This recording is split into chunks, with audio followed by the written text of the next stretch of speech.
In this, I'd like to share with you some uncommon advice around how to pass behavioral interviews with some maybe new tricks for you.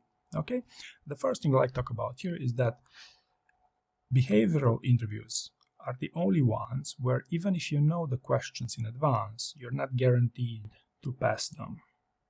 Okay, so this is in contrast with the technical interview, where if they tell you what questions they'll ask, you'll prepare them, and then it's going to be simple as that, right? In behavioral interviews, it doesn't work this way. And one reason could be that you cannot really build your listening skills overnight. You know, you cannot really answer well to the follow-up and challenge questions.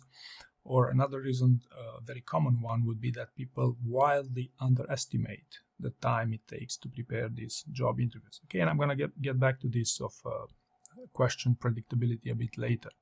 Okay, second point I'd like to mention here is that behavioral interviews are designed to be equitable to all candidates. And what do I mean by this? Basically, employers would have a pool of questions that they would ask all candidates in each and every interview round and in the same order. Okay, so the process is designed to be fair. Now, what happens in reality, and in my experience of working with thousands of candidates, is that employers will favor certain candidates over the others. And the way they do this would be by sharing the questions they'll ask, the behavioral interview questions they're going to ask in advance. Okay, on the reasoning, if you remember my first point, even if you know the questions in advance, you're not guaranteed to pass it, but still, you know, you're a bit more likely to do it. Now, this being said, what can you do if you don't have the questions in advance?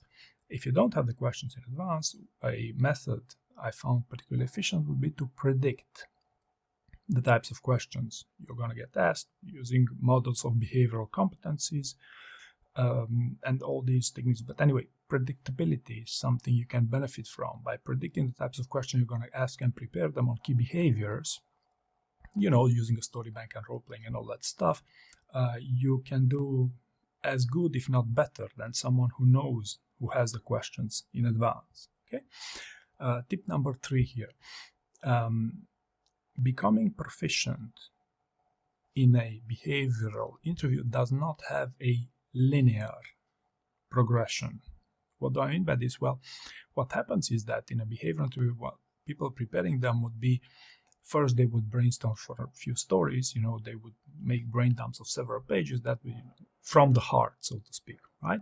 And the second thing they would do to structure them in the STAR format.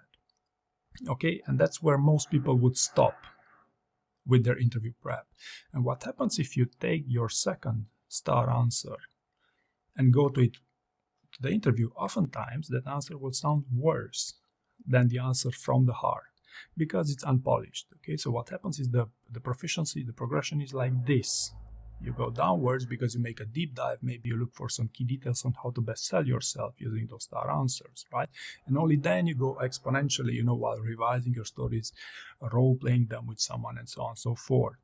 Okay, so what happens is this phenomenon of becoming proficient, not having a linear progression, is to the employer's interest. Because what happens when you're down, when you start structuring your answer in STAR format, you're easiest to read as a candidate. Okay, there's no such thing as a perfect candidate. There's no such thing as a perfect job.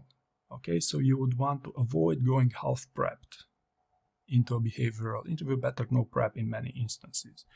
Okay, tip number 4. It's no secret that for qualified candidates, interview prep correlates with interview success. As you would expect, there's nothing new here. Now, what happens is that it's not in the employer's interest that candidates prepare job interviews too well, so to speak.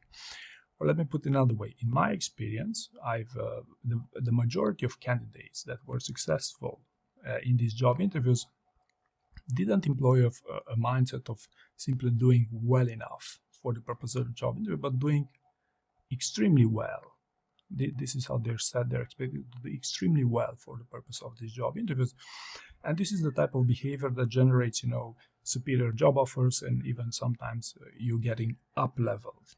Okay, but long story short, the mindset is super important while preparing these behavioral interviews, and know that it's not necessarily in the employer's interest that you over prepare the job interview. Okay, so it was a bit on the generic side, but point number 5 will be more specific on this, on interest, on employer interest here. The STAR format was invented by employers to screen candidates using the concept of an API. By structuring your answers, you would become more intelligible. And yeah, becoming intelligible is a big one in job interviews, so to speak. But this being said, helping thousands of you getting jobs with FANGs, I've never heard of a single instance where someone said, Dan, I got hired because I was able to structure my answer in the STAR format. Okay, so the STAR format, as you maybe remember, I said the half-prepped example, is a milestone, not a destination. If you want to become really good with behavioral interviews, and you should understand employers' interests. For you to prepare job interviews goes up to a certain point, beyond which you're on your own, right? Now, to be clear here, I'm not suggesting that you should not structure your answers in the STAR format. Far from that, I think it's quite useful for most candidates. But I'm just encouraging you to think outside of the box here and focus on the stuff that might work for you to improve, significantly improve your chances to pass these interviews. For example, going beyond the STAR format to focus on clarity of thought is something that I found as an example as a more effective way to pass these interviews. So I hope you found these tricks and tips useful, and thank you very much for watching.